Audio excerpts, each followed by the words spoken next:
So to trim down the side to shape, what we're going to do is I put a piece of paper and I'll trace the line that shows the angle.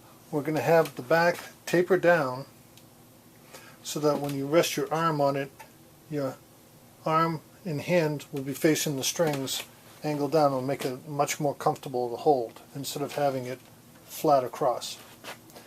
We're also going to dome the top this way to match the contour of our top. And the contour of our top is 1/4 inch from the center down to the side. So we'll make sure it all matches, and so we'll do the long side first, and I'll show you how we'll do the front side, and we'll all match it up. So let me draw. And the other thing I did is when I put in this glue block, I had made a mistake. I put it up to the line. It should have been recessed back 1/8 of an inch. So I just put a line up here that's 1/8 of an inch further. So that's where the top is.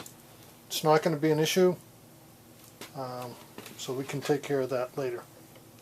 So let me draw my line.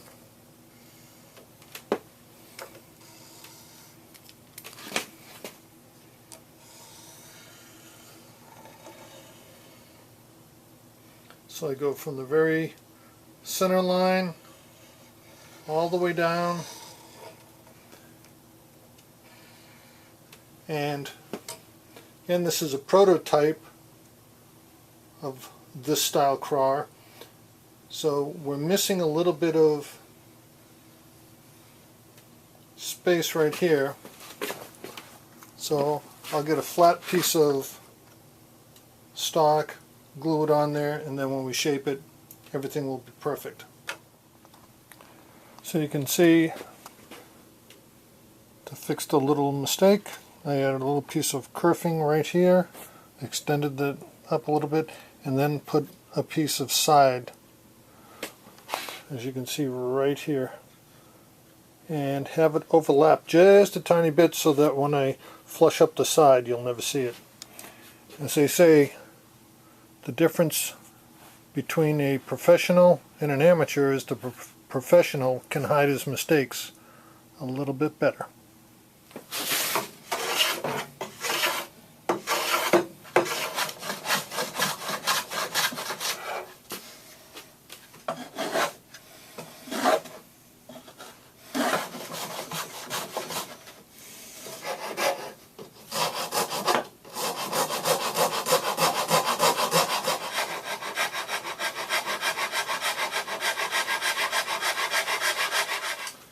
I marked the same curve from here down to 1/4 of an inch, and I'm just using my rasp to remove the excess.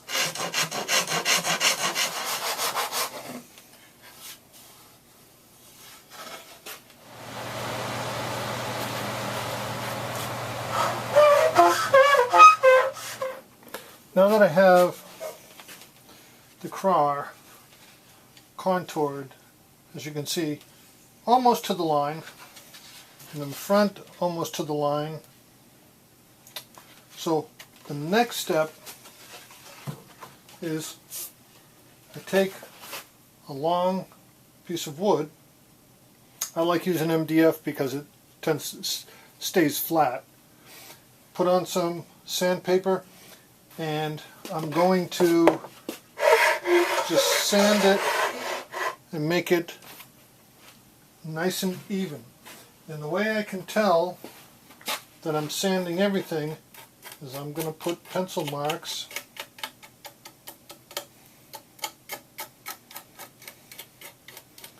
on all the surfaces.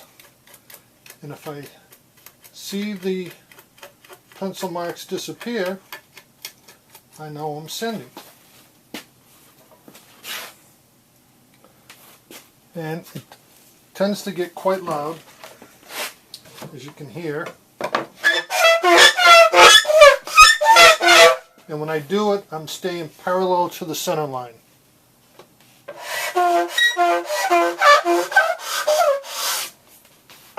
Well, after about 20 or 30 minutes of sanding, I believe I've got that, well, the curve really well done. So I take my back, face it up, and that's going to go on here. So what I need to do is I need to take the Kirar off of the workboard and place this down, place the Kirar on top so I can trim this to length and we can see where we are and glue on our back.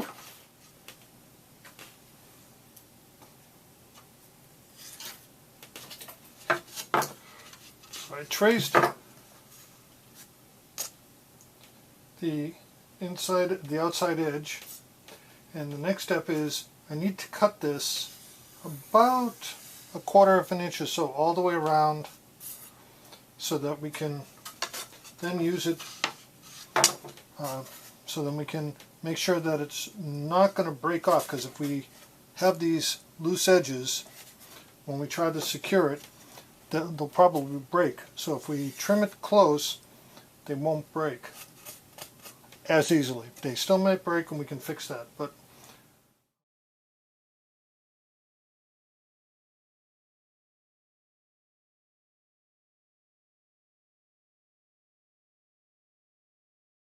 so I trimmed it and fairly close on the sides, because I've learned that if I don't, the sides may break.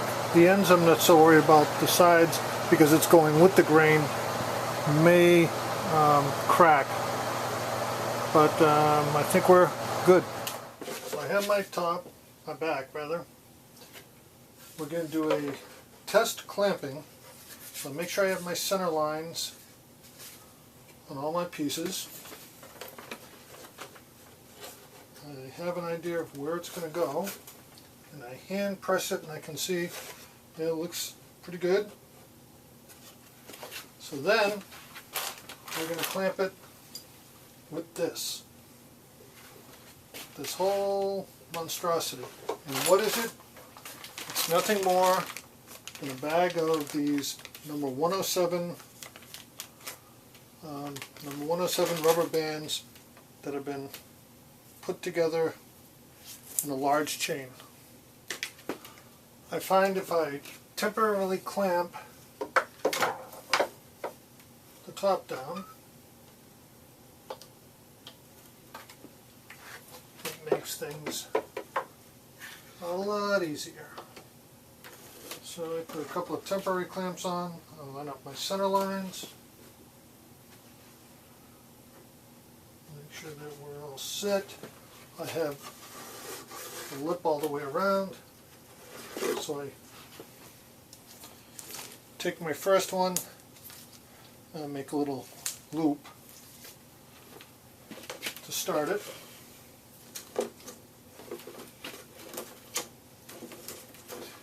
And then I'm going to start wrapping all the way around. Now, the combined strength of each wrap is enough to hold down the top. Do not pull too tight, because if you pull too tight on it, what will happen is you may break the edges off. So I just start .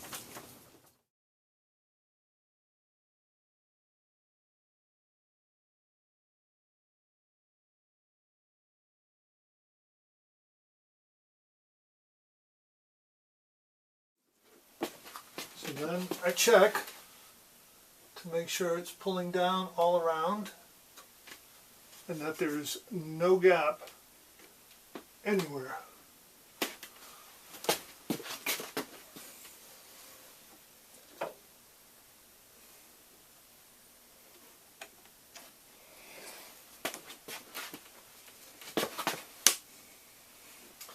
and that looks very good.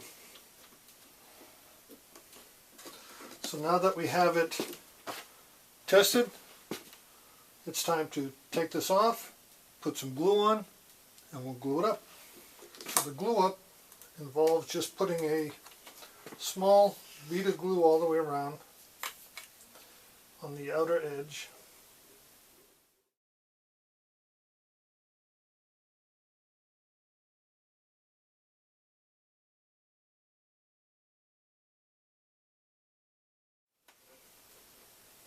I line up my center lines. Again, I test to make sure that I have even spacing all around. I temporarily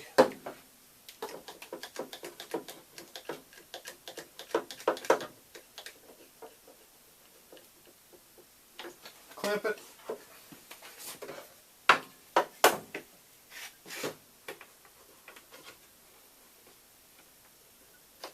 And not too much, just to snug it up.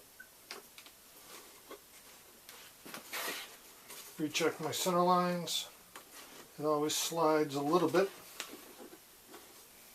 That looks good. And this time for real.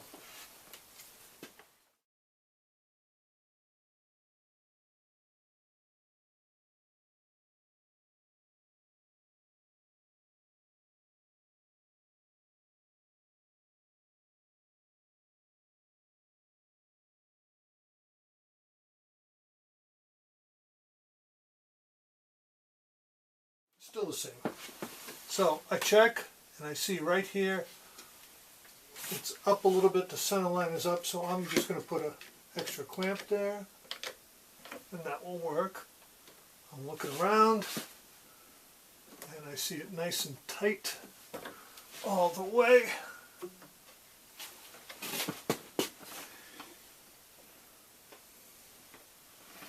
The other thing I like to do is just in the corners, just put an extra clamp.